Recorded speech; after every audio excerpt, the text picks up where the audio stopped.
வணக்கம். ஆகாஷ்வாணி புதுச்சேரி மாநில செய்திகள் வாசிப்பவர் நாராயணசாமி.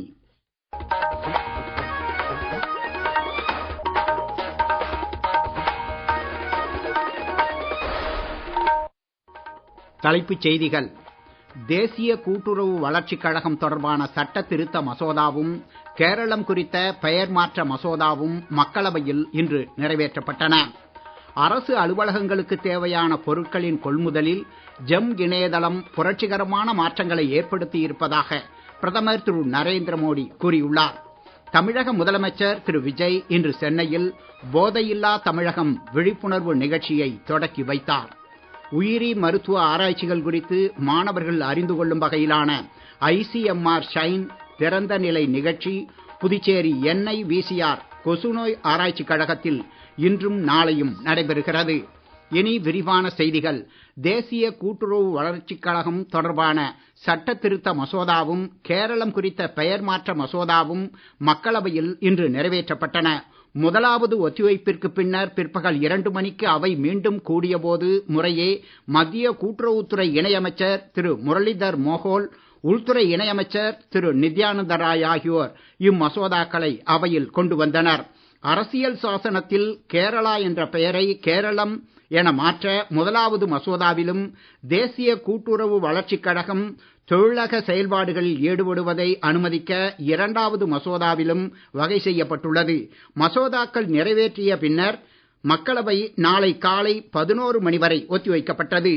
மாணவர் போராட்டம் தொடர்பாக எதிர்க்கட்சிகள் அமளியில் ஈடுபட்டதால் இன்று மாநிலங்களவையிலும் அலுவல்கள் முதலில் நண்பகல் 12 மணி வரையிலும் பின்னர் பிற்பகல் 2 மணி வரையிலும் ஒத்திவைக்கப்பட்டன.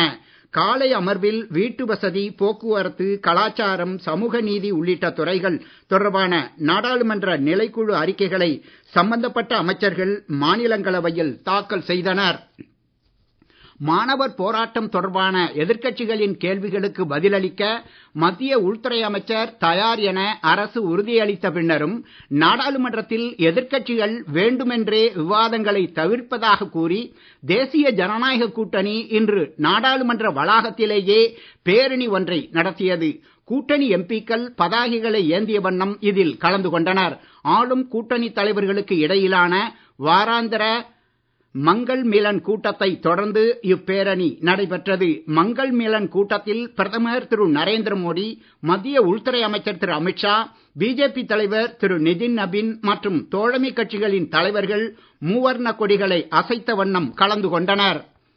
பிரதமரின் பயிர் காப்பீடு, PM கிசான் போன்ற திட்டங்கள் மூலமான நேரடி ரொக்க மானிய உதவிகளை ஒருங்கிணைந்த முறையில் விவசாயிகள் பெற ஏதுவாக நாட்டில் இதுவரை 10 கோடியே 33 லட்சம் விவசாயிகளுக்கு பிரத்யேக அடையாள அட்டைகள் வழங்கப்பட்டுள்ளன.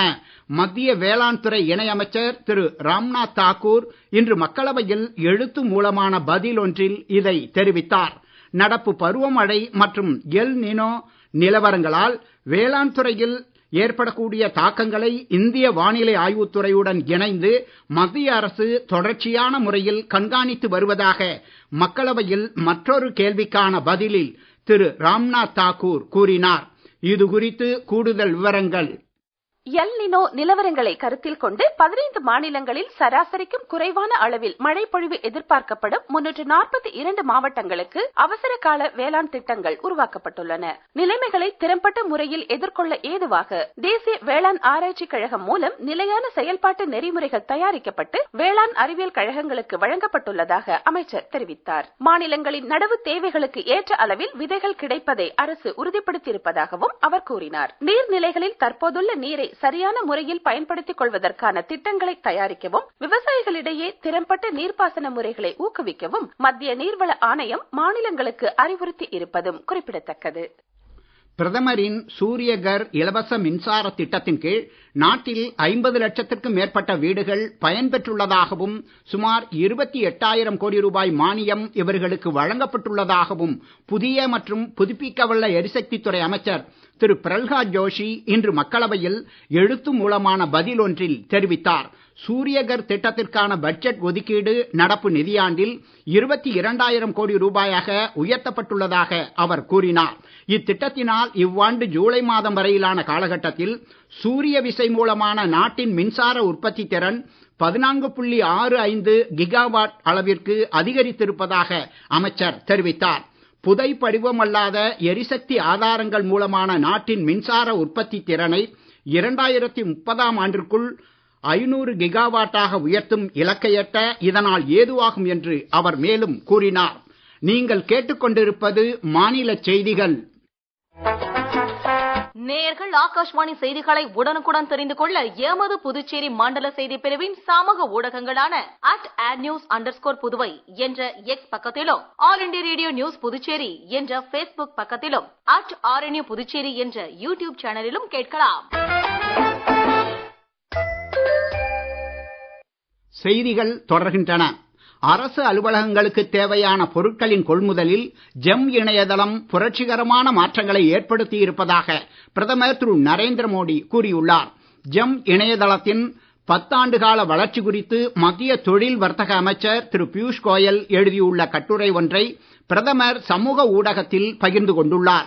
தொழில்நுட்பத்தை அடிப்படையாக கொண்ட ஜெம் இணையதளத்தினால் கடந்த 10 ஆண்டுகளில் சிறு நிறுவனங்கள் வர்த்தகம் புரிவது எளிதாகி இருப்பதுடன் குறிப்பாக பெண் தொழில் முனைவோரின் அதிகார பங்கேற்பும் மேம்பட்டுள்ளதாக பிரதமர் தெரிவித்துள்ளார்.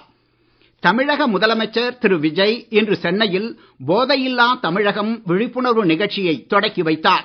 சென்னை மாநில கல்லூரியில் நடைபெற்ற இந்நிகழ்ச்சியில் போதை எதிர்ப்பு உறுதிமொழியும் ஏற்கப்பட்டது. போதைப் பொருட்களை ஒழிப்பதில் சிறப்பான முறையில் செயல்பட்ட காவலர்களுக்கு முதலமைச்சர் திரு விஜய் பாராட்டு சான்றிதழ் மற்றும் பதக்கங்களை வழங்கி சிறப்பித்தார். பள்ளி கல்லூரிகளில் சிறப்பாக செயல்படும் போதைப் பொருள் எதிர்ப்பு மன்றங்கள் மற்றும் தன்னார்வ அமைப்புகளுக்கும் பரிசுகள் வழங்கப்பட்டன. திருச்சி, மதுரை, விழுப்புரம், மயிலாடுதுறை, திருவண்ணாமலை உட்பட தமிழகத்தின் அனைத்து மாவட்ட தலைநகரங்களிலும் மாவட்ட ஆட்சியர் தலைமையில் போதைப் பொருள் தடுப்பு உறுதிமொழி ஏற்கப்பட்டது. கொசு மூலம் பரவும் நோய்களை கட்டுப்படுத்த இந்திய மருத்துவ ஆராய்ச்சி கழகத்தின் கீழ் புதுச்சேரியில் செயல்படும் NIVCR ஆராய்ச்சி கழகத்தில் அதன் செயல்பாடுகள் குறித்து 9 முதல் 12ஆம் வகுப்பு வரையுள்ள மாணவர்கள் மற்றும் பொதுமக்கள் அறிந்து கொள்ளும் வகையில் ஏற்பாடு செய்யப்பட்டுள்ள ICMR ஷைன் திறந்த நிலை நிகழ்ச்சி இன்றும் நாளையும் நடைபெறுகிறது. நிகழ்ச்சியின் ஒரு பகுதியாக தேர்ந்தெடுக்கப்பட்ட பள்ளிகளைச் சேர்ந்த மாணவர்களின் அறிவியல் படைப்புகள் அடங்கிய கண்காட்சி ஒன்றுக்கும் ஏற்பாடு செய்யப்பட்டுள்ளது. விஞ்ஞானிகளுடனான நேரடி தொடர்பு மூலம் உயிரி மருத்துவ ஆராய்ச்சியில் மாணவர்களுக்கு ஆர்வம் ஏற்படுத்தி இத்துறையில் உள்ள வேலை வாய்ப்புகள் குறித்தும் எடுத்துக் கூறுவதே இதன் நோக்கம் என்று கொசுநோய் ஆராய்ச்சி கழக விஞ்ஞானி டாக்டர் தனலட்சுமி தெரிவித்தார். அவர் மேலும் கூறுகையில், We are targeting 9th to 12th standard students. கொஞ்சம் பயோமெடிக்கல் ரிசர்ச் சைடும் அவங்களுக்கு இன்ட்ரெஸ்ட் வரணும்ன்றதுக்காக நம்ம இந்த ப்ரோக்ராம் ஸ்டார்ட் பண்ணிருக்கோம் ICMR. It's open to all students. நம்ம 9 to 12 எந்த ஸ்டூடெண்ட் வேணா அவங்க பேரண்ட்ஸ் கூட வரலாம், ஆர் ஸ்கூல்ஸ்ல இருந்து வரலாம். சோ இங்க நீங்க 2 நாள் 10 to 4 நம்ம லேப்ஸ் பார்க்கலாம். இங்க பண்ற எல்லா ஆக்டிவிட்டீஸுமே சயின்டிஸ்டும் டெக்னீஷியன்ஸும் இங்க இருந்து உங்களுக்கு எக்ஸ்பிளைன் பண்ணுவாங்க. பயோமெடிக்கல் ரிசர்ச் மருத்துவ ஆராய்ச்சி பத்தி நீங்க உங்களுக்கு என்ன டவுட் இருக்கு அப்படின்னு கேட்டுக்கலாம். புதுசா அடிஷனலா என்ன பண்ணிருக்கோம்னா இந்த வருஷம் ஸ்டூடெண்ட்ஸையும் vector borne diseases, infectious diseases அப்படின்ற டாபிக்ல எக்ஸிபிஷன்ஸ் பண்ண சொல்லிருக்கோம். புதுச்சேரியில் செவாலியே செலான் நாயக்கர் நினைவு நாள் அரசு சார்பில் இன்று அனுசரிக்கப்பட்டது. கடற்கரை சாலை மேரி கட்டிட அரங்கில் அலங்கரித்து வைக்கப்பட்டிருந்த அன்னாரின் திருவுருவப் படத்திற்கு பொதுப்பணித்துறை அமைச்சர் திரு மல்லாடி கிருஷ்ணராவ், ஆதிதிராவிடர் நலத்துறை அமைச்சர் திரு ராஜவேலு, குடிமைப்பொருள் வழங்கல் துறை அமைச்சர் திரு சிவக்கொழுந்து, சட்டமன்ற உறுப்பினர்கள் திரு விக்னேஷ் கண்ணன், திரு செந்தில் என்கிற ரமேஷ் ஆகியோர் மலர் தூவி அஞ்சலி செலுத்தினர். புதுச்சேரி தொழில்நுட்ப பல்கலைக்கழகத்தில் MTech, MCA, MBA உள்ளிட்ட முதுகலை படிப்புகளில் 2 கட்ட கலந்தாய்வு நடைமுறைகளுக்கு பின்னர் காலியாக உள்ள இடங்களுக்கான மாப் ஆஃப் கலந்தாய்வு வரும் 14ஆம் தேதி நடைபெற உள்ளது. ஏற்கனவே விண்ணப்பிக்காத மாணவர்களும் உடனடி மாணவர் சேர்க்கைக்கான இந்த இறுதிக்கட்ட கலந்தாய்வில் கலந்து கொள்ளலாம். விருப்பமுள்ள மாணவர்கள் முன்கூட்டியே தங்களின் விண்ணப்பங்களை ஆன்லைன் மூலம் சமர்ப்பிக்கலாம் என்றும் பல்கலைக்கழக நிர்வாகம் அறிவித்துள்ளது. இன்று மேற்கு தொடர்ச்சி மலை மாவட்டங்கள் மற்றும் விழுப்புரம், கள்ளக்குறிச்சி, கடலூர் உள்ளிட்ட மாவட்டங்களின் ஓரிரு இடங்களில் பலத்த காற்றுடன் கூடிய மிதமான மழைக்கு வாய்ப்பு இருப்பதாக சென்னை வானிலை ஆய்வு மையம் தெரிவித்துள்ளது. தமிழகத்தின் இதர பகுதிகள் மற்றும் புதுச்சேரி, காரைக்கால் பகுதிகளில் பலத்த காற்றுடன் கூடிய லேசானது முதல் மிதமான மழை பெய்யக்கூடும் என வானிலை அறிக்கையில் தெரிவிக்கப்பட்டுள்ளது. மீண்டும் தலைப்புச் செய்திகள்.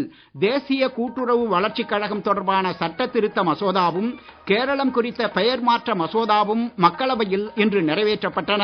அரசு அலுவலகங்களுக்கு தேவையான பொருட்களின் கொள்முதலில் ஜெம் இணையதளம் புரட்சிகரமான மாற்றங்களை ஏற்படுத்தி இருப்பதாக பிரதமர் திரு நரேந்திர மோடி கூறியுள்ளார். தமிழக முதலமைச்சர் திரு விஜய் இன்று சென்னையில் போதையில்லா தமிழகம் விழிப்புணர்வு நிகழ்ச்சியை தொடக்கி வைத்தார்.